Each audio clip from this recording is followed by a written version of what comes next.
आज बऱ्यापैकी आम्ही 100-150 आंबे काढलेत आणि मी पण वैतागलो, पप्पा पण वैतागले. पप्पा उतरून खालती गेले आणि ना आंबे भरपूर आहेत मित्रांनो, एवढे आहेत ना की काढायला अजून कंटाळा आलाय.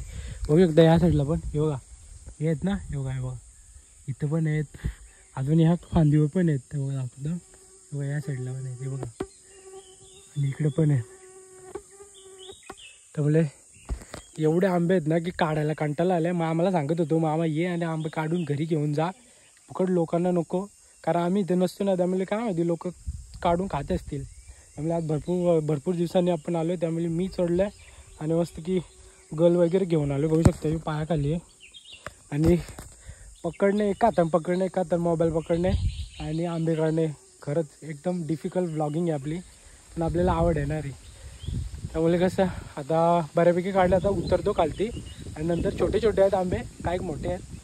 आता कंटाळा आले त्यामुळे आपल्याला उतरावं लागेल, ठीक आहे. आणि भूक पण लागली, सकाळी उठले काम केले, साफसफाई केली, झाडू वगैरे मारला, ठीक आहे. तर चलो गाईज अभी आपण उतरत आहे. या पिशवीमध्ये येऊन ठेवले तर आई खालती बसले, ठीक आहे. तर आता जातो आणि खालती उतरतो. ओके, टाटा बाय बाय, बोम.